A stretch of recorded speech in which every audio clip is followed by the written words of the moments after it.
Let's discuss the Airbus A380 and its unexpected journey with KLM. Back in the early 2000s, while airlines worldwide were contemplating their A380 orders, KLM took a different path by deciding against acquiring this colossal superjumbo. Now, 2 decades later, with the production coming to a halt and numerous carriers retiring their A380s prematurely, it appears that KLM's choice was indeed the right one. What would happen if KLM operated the Airbus A380? Other options? The Airbus A380, with its massive size and impressive capabilities, found favor with numerous major European airlines.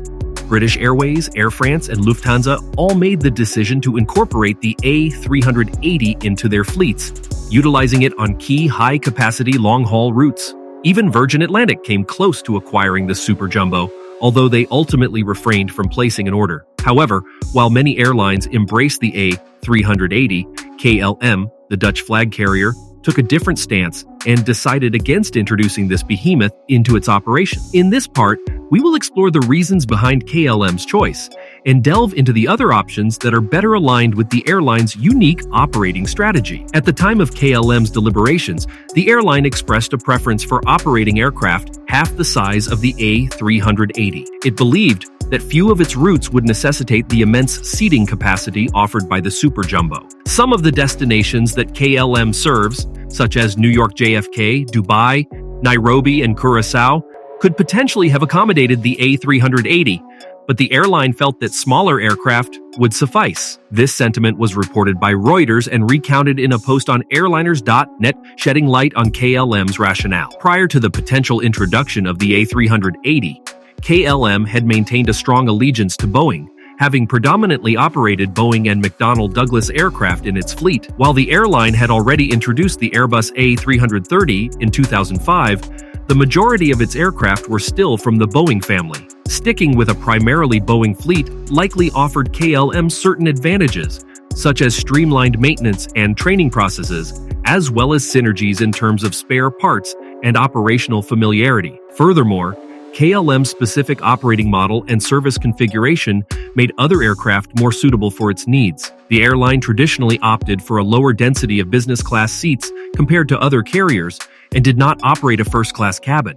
This approach would have posed a challenge in filling the extensive seating capacity of the A380 on many of KLM's routes. The lack of a first-class offering also meant that the airline would have faced difficulties in maximizing revenue potential with the A380, as the demand for premium seats would be relatively limited. Cargo capacity played a significant role in KLM's decision-making process. The airline found that it could offer more cargo space by operating 2 smaller aircraft on a particular route rather than relying on a single A380. This was particularly relevant considering KLM's fleet composition, which included the iconic Boeing 747 Combi aircraft. The 747 Combi was known for its unique configuration, allowing it to carry both passengers and freight simultaneously. When compared to the A380, the 747 Combi provided a relatively higher cargo capacity for its size, making it more advantageous for KLM's cargo operations. While the A380 boasted exceptional passenger capacity, it also had limitations in terms of cargo capacity. Given the competitive nature of the airline industry and the importance of generating revenue from both passengers and cargo, KLM likely considered the cargo capacity aspect in its decision-making process. By operating smaller aircraft, the airline could maintain a healthy balance between passenger demand and cargo transportation, optimizing its revenue potential. Ultimately, KLM's decision not to introduce the A380 into its fleet seems to have been justified. With the benefit of hindsight, it is evident that many airlines that initially embraced the superjumbo faced challenges in maintaining profitability with such a large aircraft. A380 high operational costs, coupled with changing market dynamics and the impact of the COVID-19 pandemic, led to early retirements and reduced orders for the aircraft. KLM's focus on more flexible and efficient aircraft options allowed the airline to adapt to market conditions and ensure a sustainable operation.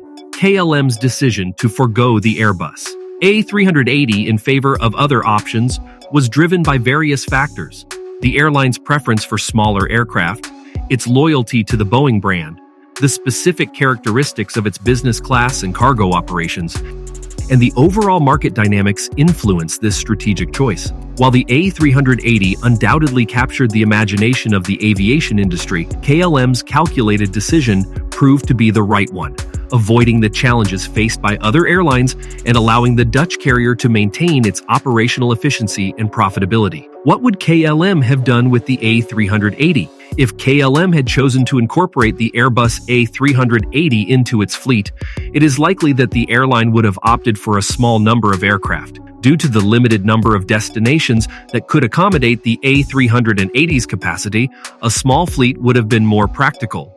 Additionally, the infrastructure at Amsterdam's Schiphol Airport, KLM's main hub, would have presented limitations.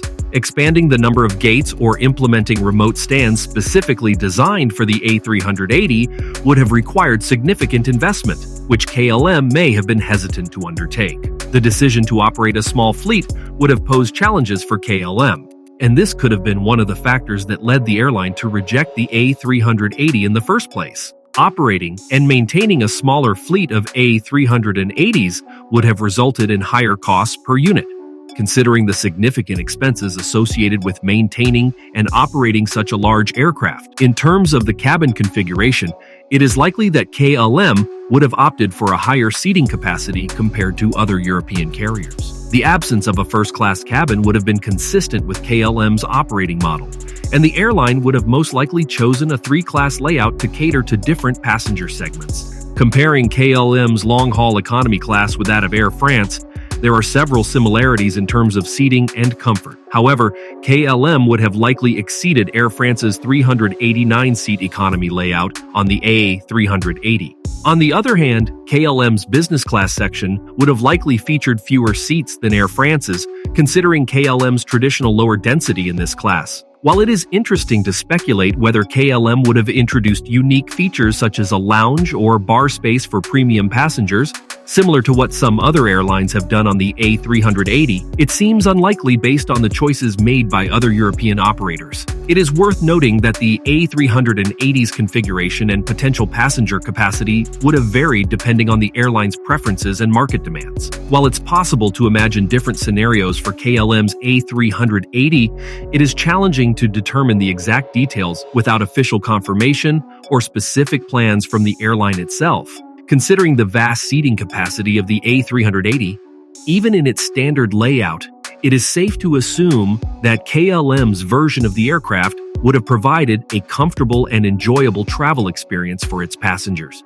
However, the airline would have carefully balanced the need for profitability and operational efficiency, ensuring that the A380's capacity aligns with the demand on the specific routes it would serve. Would KLM be retiring the A380 now?